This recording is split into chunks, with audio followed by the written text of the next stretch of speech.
Bonjour à tous, c'est mardi en tout cas, c'est le deuxième jour de la semaine et la deuxième édition de la revue des Grandes Unes. Qu'est-ce que la presse nous propose ce matin? Découvrons ensemble ce que les journaux, les tabloïds en tout cas, qui sont dans les kiosques proposent aux lecteurs. La Nouvelle Expression parle de crise anglophone avec cet afflux donc incontrôlé des déplacés dans l'ouest, la région de l'ouest du Cameroun. D'ailleurs, chaque semaine, des centaines de personnes apeurées donc par les atrocités des sécessionnistes dans la région du sud-ouest et du nord-ouest envahissent les localités voisines, mais personne n'est donc enregistré comme déplacé interne, alors que leur présence pose déjà problème dans ces différentes localités. C'est à lire en page 3 du journal. Le même journal parle également de la présidence de la Fédération camerounaise de football. Le cumul de fonctions désormais interdit. La présidence donc de la Fédération camerounaise de football est désormais incompatible avec les fonctions de parlementaires, de ministres ou encore de directeurs généraux de sociétés. C'est en page 9. Le même journal s'intéresse aussi à 2018 au Cameroun, les urgences politiques qui attendent d'ailleurs les élus. C'est ce qu'on peut lire en page 10 et 11 du journal. Et toujours avec le tourisme en Afrique, la faiblesse donc des infrastructures décriées par un expert. C'est à lire dans le journal en page 2. Et aussi on parle du marché du sucre quand le gouvernement entretient donc le cafouillage. C'est ce qu'on lit en page 7 de la Nouvelle Expression. Le journal Info Matin qui est dans les kiosques parle donc de toute autre chose, parlant notamment du nord-ouest et du sud-ouest. Paul Biya réorganise d'ailleurs le système de défense. Le chef de l'État a signé hier des textes portant nomination des responsables au sein de l'administration centrale et des commandements territoriaux au ministère de la Défense. C'est ce qu'on lit en page 3. On lit également, on parle de la stèle des équins. La maquette de Fridolin Ndinga est donc connue, a été retenue, et on lit également tout cela en page 8 de ce numéro, disponible dans les kiosques. On va retrouver le journal Mutation qui est également dans les kiosques ce matin.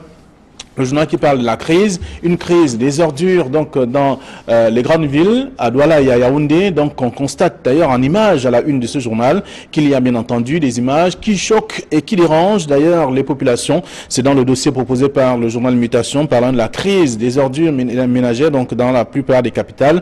Douala et Yaoundé, c'est à lire dans le journal. D'autres informations sont également à découvrir dans le journal Mutation. Le quotidien Le Jour qui est dans les kiosques également ce matin s'intéresse à autre chose et parlant notamment de ce général, donc le général Melingi Nouma, qui est donc, ou tout au moins qui a été relevé du front, et certains journaux parlent bien sûr de limogeage. Quelles sont les vraies raisons? De toute façon, le journal propose également l'article et parle bien sûr de tout cela dans le numéro de ce matin. Le journal parle également de la cellule bien sûr informatique qui est sous-scellée depuis quelques jours, quelques heures seulement. On observe que c'est l'une des informations également qui sous-tend aussi ce qui a été engagé comme étant l'opération d'assainissement et de comptage physique même de ces fonctionnaires fictifs également contenus dans le journal. Ce matin, d'autres tabloïds sont revenus sur le sujet, donc je vous invite à lire ce que le journal Le Jour propose sur cette question, sur la cellule donc à poser au niveau des portes de la cellule informatique. C'est à lire dans le numéro de ce matin. Un autre journal, c'est le quotidien L'économie qui est dans les kiosques, qui parle notamment également de tout autre fait. Le quotidien de l'économie revient aussi sur un fait aussi intéressant, parlant notamment de l'impasse donc sur le respect même des délais de livraison de l'autoroute Yaoundé-Douala. On observe qu'aujourd'hui, rien n'est pratiquement fait sur les 60 km prévus. Il y a encore du travail à faire parce que il y a toujours interruption à cause des mouvements d'humeur des populations et même des employés. C'est dans le dossier proposé par le journal, le quotidien de l'économie. Et puis Eco Matin, que vous avez également aperçu, revient sur un autre fait parlant du blanchiment d'argent. Aussi, la CEMAC fait problème. En tout cas, le Fonds monétaire international et la Banque mondiale sont d'ailleurs inquiètes, bien sûr, du fonctionnement de la CEMAC aujourd'hui au niveau des finances et même de l'économie, parce qu'il y a également ces gestionnaires des fonds qui n'arrivent pas à respecter les prescriptions du Fonds monétaire international. C'est à découvrir dans le dossier proposé par le journal Eco Matin. Et aussi, on va découvrir dans les kiosques ce matin, il y a le journal Kalara qui revient sur un fait qui concerne Olangenawana, l'ancien ministre de la Santé publique, dans le nouveau procès de Olangenawana, donc pour 7 milliards de francs CFA. Il estime qu'il va se battre en tout cas pour pouvoir ramener tous ceux qui sont ses détracteurs à la raison et voir également comment faire pour sortir. Pourtant, il avait déjà encaissé 33 ans de prison ferme, selon bien sûr le journal qui évoque également le même sujet. Voilà ce que la plupart des tabloïds nous proposent ce matin. Les tabloïds reçus donc à notre rédaction. Le Popoli est également disponible dans les kiosques. Si vous verrez bien que le journal revient sur la question de la libération, bien entendu, tout au moins, de ceux qui ont été interpellés dans le cadre de l'opération opérations éperviers, que ce soit au Nigeria ou au Cameroun. Et là, le chef d'État nigérien vient de libérer, bien entendu, les éperviables de son pays et demande donc à Paul Biya de faire la même chose. C'est le journal satirique qui le dit également ce matin. Alors, sur ce plateau, Camille Nélé est présent. Bonjour Camille, bienvenue. Flavien Valon, bonjour. Bonjour Casimir Désiré Tagné. Bonjour téléspectateurs d'Equinox Télévision. Merci d'être là également ce mardi. En face de vous, Casimir Désiré Tagné. Bonjour. Bonjour Flavien, bonjour Camille. Je crois que votre sourire veut dire que vous n'avez pas reçu la tornade de cette nuit parce que beaucoup de personnes l'ont reçue.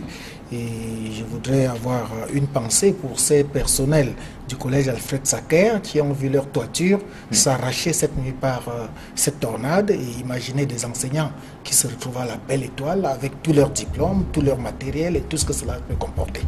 Un collège historique, il faut le rappeler, en tout cas, qui rappelle également, qui a formé des grandes personnalités de ce pays, parmi lesquels les dirigeants même d'Equinox aussi. Donc on sait quand même qu'il y a bien des choses à revoir également là-bas. Il n'y a pas que ce collège, il y a plusieurs autres localités qui ont été victimes de cette tornade également. On a vu des toitures partir aussi. Equinox rend compte de tous ces faits depuis les premières heures de cette matinée, donc la première édition d'information sur Radio Equinox. Alors, dans la plupart des tabloïds également ce matin, on va revenir sur des sujets.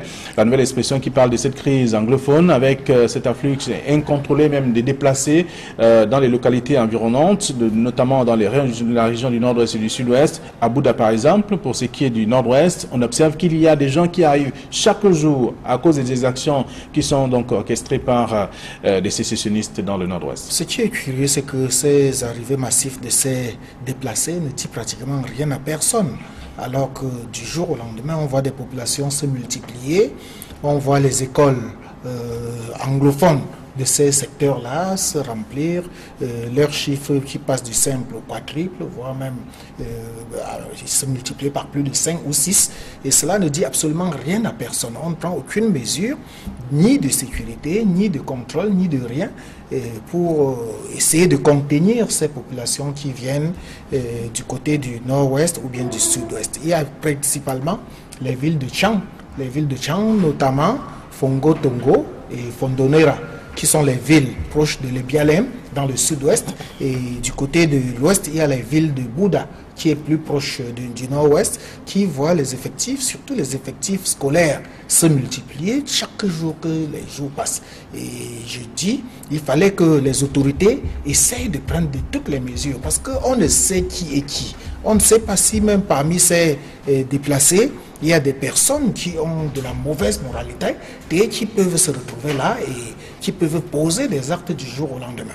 Donc, et c'est ça qui inquiète d'ailleurs les populations de Bouddha et consorts des localités environnantes aussi depuis quelque temps. Oui, justement, les populations ne savent plus à quel sein se vouer. Les populations assistent de manière passive à ces chiffres qui s'augmentent de tous les jours et les populations ne peuvent absolument rien. Les populations pouvaient à la limite signaler que dans notre entourage, il y a des nouveaux voisins, y compris les établissements scolaires qui peuvent signaler que nos effectifs sont passés du simple au double. Mais il revient aux forces de sécurité de prendre toutes les mesures qui s'imposent pour savoir que la population s'est augmentée, il y a des nouvelles venues, il y a de nouvelles personnes qui sont entrées, et qui sont-ils, d'où viennent-ils, pourquoi sont-ils là, quelles sont leurs intentions, et tout cela. Donc, il n'est pas impossible que l'on voit ce qui se passe dans le sud-ouest ou dans le nord-ouest se répercuter d'ici quelques jours dans les régions de l'ouest, voire même dans les régions du littoral, parce que la nouvelle expression a parlé des villes de l'ouest, en l'occurrence Tchang et Bouddha, mais la nouvelle expression, on n'a pas parlé de Banga. C'est vrai que dans les dernières éditions, la nouvelle expression... Il y a Banga, en tout cas, il y a Banga tout à côté de nous, qui reçoit des populations qui viennent du sud-ouest et qui, le sous-préfet lui-même a décrié ce phénomène parce qu'il faut les nourrir, il faut contenir ces personnes-là, il faut leur donner de quoi s'alimenter du jour au lendemain. Donc, voilà un phénomène réel à l'intérieur du Cameroun. Très souvent, on parle des réfugiés. Mais qu'est-ce qu'on pense des déplacés? Voilà, c'est la question. De toute façon, on observe simplement que ou tout au moins les habitants des villages qui sont aujourd'hui occupés ou envahis par ces déplacés connaissent déjà des difficultés au niveau des plantations, au niveau de la nutrition également. Ça devient un véritable souci. inévitable. C'est inévitable. Vous savez, Flavien Valondongo, en 58 ans d'histoire, le Cameroun n'avait pas encore connu le phénomène des déplacés jusqu'à ce niveau, à ce stade-là. C'est-à-dire que des gens qui quittent leur village par dizaines, par centaines, avec leurs enfants et des matelas sur la tête. Nous n'avions l'habitude de voir cela que dans les journaux, quand on parlait des conflits qui se passaient ailleurs, au Congo, en Côte d'Ivoire et tout. Mais maintenant que ça arrive chez nous, on réalise que c'est assez compliqué. Au moment où le conflit... De cette crise anglophone avait commencé vraiment à atteindre des pics assez inquiétants. On avait vu des populations camerounaises aller se retrouver au Nigeria en se disant que c'est peut-être de ce côté-là qu'ils pouvaient avoir la paix. Moi, je m'étais posé la question sur ce plateau, mais comment ces gens peuvent aller au Nigeria alors que la logique aurait demandé qu'ils entrent à l'intérieur de leur propre pays. Et c'est ce qui arrive aujourd'hui, ça arrive en grande masse. En grande masse, on a d'abord commencé par voir des gens qui ont subitement afflué en Banga. La nouvelle expression, et beaucoup de journaux s'en sont émus il y a quelques semaines. Là, maintenant, ce sont les villes de Tchang, de Bouda et de Fongotongo qui sont subitement envahies. Le problème aujourd'hui, c'est le problème d'un encadrement. Quand les gens arrivent comme ça, en masse, il faut savoir, les cantonner, deux, leur assurer un minimum. Les identifier en même temps? Absolument, les identifier, leur assurer un minimum de sécurité et de sécurisation, et surtout savoir d'où ils viennent et les réunir, parce que là-dedans, vous allez trouver des gens qui ont laissé leurs enfants en déperdition, et là maintenant les réunir, essayer de tenir une comptabilité et pour une gestion assez humaine des choses. C'est une situation difficile, mais elle va croissante. Cela démontre tout simplement qu'il y a un problème au niveau de la tenue de cette crise, de la gestion militaire et même sociale de cette crise. Donc aujourd'hui, là, on rencontre, on voit qu'il y a des Camerounais qui sont des déplacés et des réfugiés dans leur propre pays. On n'avait jamais vu ça. Alors, c'est donc c'est tout l'article en tout cas de la nouvelle expression ce matin. Camille a parlé tout à l'heure d'un phénomène des gens qui se retrouvent plutôt à l'extérieur du Cameroun au lieu de réfugiés, de se déplacer plutôt à l'intérieur, comme cela est le cas actuellement. Voilà. Et je voudrais rappeler à Camille que ceux qui restent dans les régions de Mbanga, de Tchang, de Bouda, c'est ceux-là qui n'ont pas les possibilités de se réfugier à l'extérieur, d'aller au Nigeria. C'est parce qu'on dit, à faute d'avoir sa mère, on peut têter sa grand-mère. Donc, c'est parce qu'ils n'ont pas d'autre choix qu'ils se retrouvent dans les villes environnantes. En tout cas, face à la situation, chacun fait comme il peut. Il va dans la première direction venue. Voilà. Exact. Donc, c'est en page 3 de la nouvelle expression. Le sujet, l'article est donc contenu dans le tabloïd de ce matin. Et le même journal revient également et propose un autre sujet qui parle bien sûr du cumul des fonctions désormais interdit à la Fédération camerounaise de football. On verra tout ça également. C'est en page 9. Mais on s'intéresse davantage à Info Matin qui parle du nord-ouest et du sud-ouest, Paul Biya qui réorganise donc le système de défense. Vous l'avez vu, et le journal également est revenu dessus. Et quelles sont les vraies raisons? Il y a plusieurs journaux qui ont titré, un autre journal d'ailleurs a parlé de limogeage de ce dernier, de ce responsable de l'armée camerounaise. Est-ce que c'est un limogeage ou simplement un remplacement? Non, un remplacement, quand on remplace subitement quelqu'un qui est en poste depuis 3 mois, c'est un limogeage tout simplement. En fait, le général... il peut être utile ailleurs aussi. Non, mais quand on l'envoie à l'inspection générale au ministère de la Défense, c'est un garage. C'est-à-dire on l'envoie là-bas se reposer, lui dire que là où tu étais, parce qu'il était sur le terrain. Il avait été, avant de se retrouver à la tête du 21e BIM, il était le commandant du quartier général. Ça veut dire qu'il avait une très très grande fonction. On le prend, on l'envoie au front, là où ça chauffe.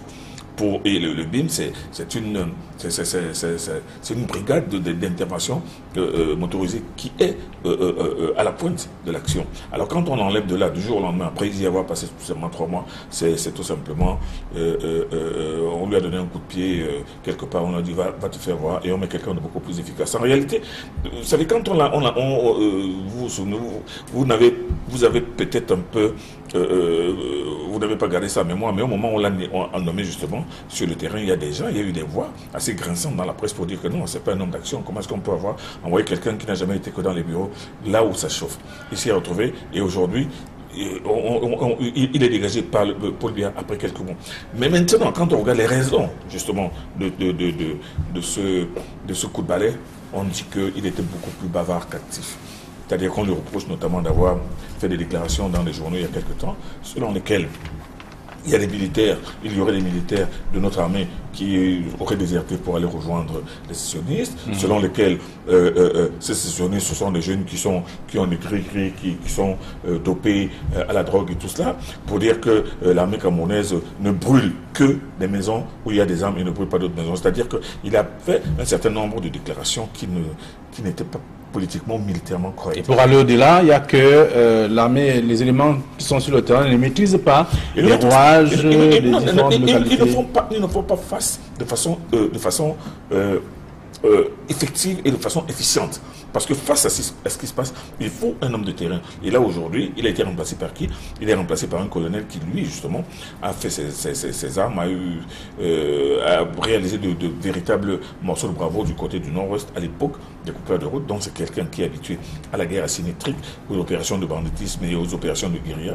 Donc, on envoie un colonel chevronné, un homme de terrain, à la place de quelqu'un qui, jusque-là, avait été un bureaucrate et maintenant qui a démontré que quand on occupe une fonction comme celle-là, on agit, on ne fait pas des interviews dans les journaux. Alors, donc la presse a raison de parler du limogeage, selon vous, Kazimi Désiré Tagné. On a vu dans le quotidien Le Jour, on a vu également dans... Oui, la presse a raison de parler de limogeage. Moi, je dirais même dégommage, parce qu'il a pratiquement été dégommé. Et vous avez vu, depuis que le général Milingué était là, on a connu des exactions. La caravane du gouverneur. Jusqu'à hier encore, on a deux fois attaqué, et la caravane de plusieurs colonels également qui ont été attaqués, et la caravane de lui-même, le général, qui a été attaqué, et des personnes qui ont été enlevées, parmi lesquelles des sous-préfets, des délégués régionaux et autres. Vous voyez donc le général Melingui Nouma a démontré qu'il ne pouvait rien, qu'il était vraiment les bras, qu'il n'avait pratiquement, qu'il n'était que l'homme du bureau qu'il était avant.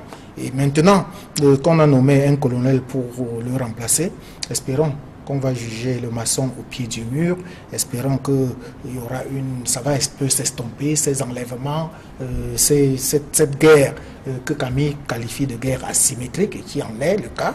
Espérons que ça va un peu baisser, espérons que ce sera l'homme qu'il faut, à la place qu'il faut. Dans tous les cas, je dis, on va juger le maçon au pied du mur. Mais vous savez, Casimir Désiré Tagné, dans cette affaire-là, ce n'est pas seulement une question de juger le maçon au pied du mur, c'est-à-dire qu'il y a tout un dispositif à mettre en place, tout un dispositif à implémenter qui puisse non seulement prévoir, mais faire face aux attaques sporadiques et aux attaques brutales. Donc moi, je pense que là il faut un véritable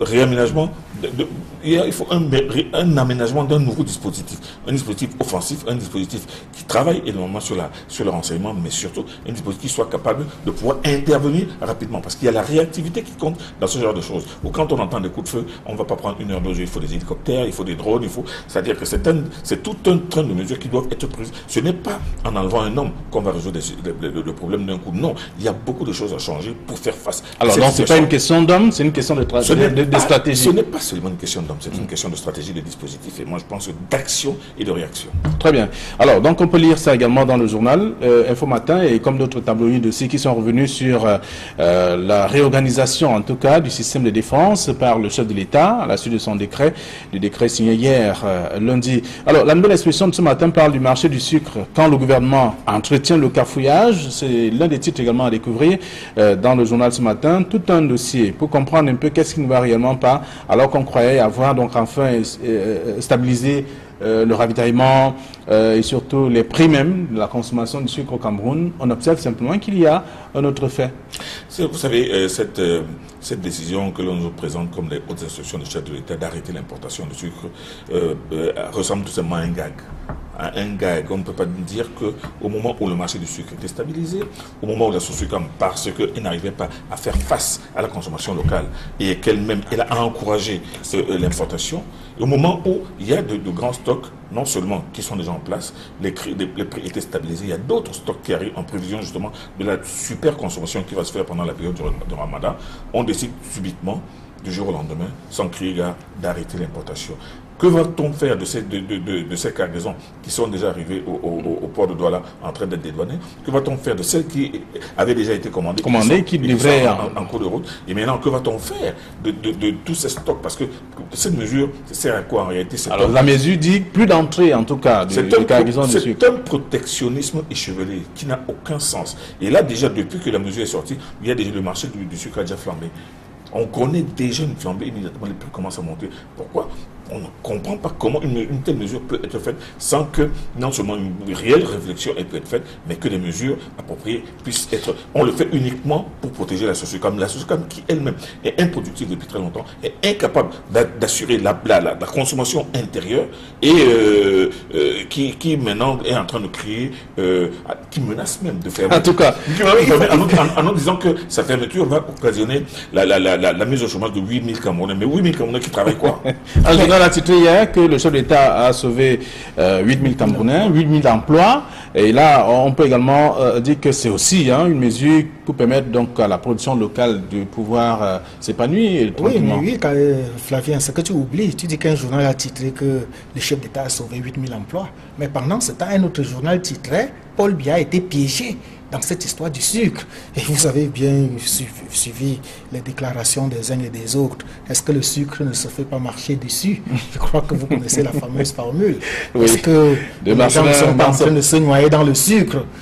Vous voyez, Kamine a dit que depuis que la mesure a été prise, le prix a pratiquement flambé sur le marché. Le sac de 50 kg qui coûtait 21 000 est rapidement passé à 25 000 francs. Et on estime que ça pourra atteindre les 30-35 000 dans les jours qui suivent. Alors tout cela, justement, c'est les conséquences d'une mesure qui n'a pas été bien réfléchie. Parce que nous sommes à la veille de la fête du Ramadan. Et nous savons que la fête du Ramadan, c'est le jeûne du Ramadan. Le jeûne du Ramadan, c'est le moment le plus indiqué pour la consommation du sucre. Et c'est à ce moment précis qu'on interdit l'importation du sucre. Alors que les opérateurs même du secteur du sucre s'étaient déjà organisés pour donner des quotas des importations qui étaient très bien suivis. Et ces quotas-là sont en train d'être acheminés au Cameroun. Qu'est-ce qu'on fera de ces quotas-là? On veut à tout prix sauver la SOSUCAM. Mais on oublie de sauver les milliers d'autres emplois, je vous dirais même les millions d'autres emplois qui sont déjà en train d'exercer et qui sont en train de vivre du sucre. Donc voilà le paradoxe. Et je voudrais, pour chuter, rappeler que la SOSUCAM, qui dit être à même de produire le sucre, ne fait que dans l'importation pour compléter sa cargaison. Alors il faut trouver le juste milieu en fait pour il fallait ceux qui ont passé des commandes et la production locale. Et je crois qu'il n'est pas tard. Il faudrait que le gouvernement se rebiffe rapidement pour trouver le juste milieu et trouver les mesures d'accompagnement à cette décision. Il faudra un jour qu'on s'occupe de cette SOSUCAM qui existe depuis de longues années. Mais quand la SOSUCAM paye 8 pages dans un journal, 2-3 jours, en tout cas, on fait son blanchiment. Qu'est-ce que vous attendez?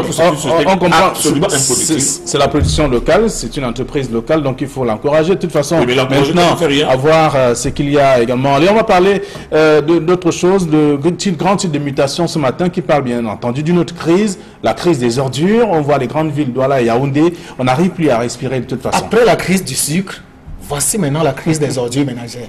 On va voir toutes sortes de crises au Cameroun, Flavien. Mais ce qui m'intéresse beaucoup plus sur cette crise des ordures ménagères, comme l'a titré l'autre journal Mutation, c'est que il y a une société qui, chaque fois que le monopole, qu'il n'y a pas de concurrence, on assiste toujours, chaque fois qu'il y a le monopole, on assistera toujours à ces genres de crise. Il se passe que le directeur général de ISACAM s'est expliqué ce matin dans les colonnes d'un journal, je crois, de Cameroun Tribune. Nous n'avons pas malheureusement ce journal ici, mais j'ai lu là sur la toile qu'il s'est exprimé pour démontrer que l'État doit près de 8 milliards de francs CFA à ISACAM, ce qui n'est pas faux. Mais il oublie de dire que l'État venait de payer plus de 6 milliards de francs CFA. Ça fait à peine 3 mois. Qu'est-ce qu'il a fait de ces 6 milliards de francs CFA? Il y a plein de choses à faire. Nous sommes en train d'assister au tricycle qui ramasse les ordures ménagères. Ça, c'est du jamais vu. C'est un peu ce que Camille le déplore ici tout le temps, où on est passé du poteau en béton au poteau en bois. Maintenant, on assiste au tricycle qui ramasse les ordures. Qu'est-ce que les tricycles peuvent ramasser? Finalement, on qu'on a là. Je crois qu'on ne sera pas surpris de voir même les brouettes ou bien les mototaxis ramasser les ordures au Cameroun. Très bien, Camille, nous sortons de l'émission. C'est la honte pour ce pays. Il faudrait que l'on décentralise tout cela et qu'il y ait des voies de sortie, qu'il y ait d'autres sociétés de ramassage des ordures. Bref, la structure pense que s'il faut parler de concurrence, ceux qui vont venir après auront les mêmes difficultés parce que les factures ne sont pas payées à temps. Ce que l'on a en train de voir, c'est du chantage. C'est-à-dire qu'Isaac Hamé est en train de mettre une pression inacceptable sur le Cameroun. Il sait très bien que la Coupe du Monde, c'est dans quelques mois. La Coupe d'Afrique, c'est dans quelques mois. C'est très bien que l'élection présidentielle, c'est dans quelques mois. Donc il leur dit que donnez l'argent ou bien vos vies vont pourrir comme elles pourrissent. Il est inadmissible que une ville comme Douala, capitale économique du Cameroun, soit... Il n'y a pas que Douala, il y a Yaoundé. Même les autres. Parce que, oui, nous sortons de l'émission, ne prenez pas ce temps. En fait. 4 capitales politiques soient inondées d'immondices. Non, c'est inacceptable. Et alors qu'il y a une société qui a le monopole, qui vient de percevoir 6 milliards il y a quelques mois, non, c'est du chantage. Très bien. Alors, merci à vous, chers messieurs. La presse est là pour vous édifier davantage. Vous pouvez simplement faire un tour dans les kiosques et être au parfum de l'actualité. Bon retour à vos différentes rédactions. Demain, nous serons encore là lorsqu'il sera 9h15, juste après le journal de la mi-journée. Allez, bonne journée à tous.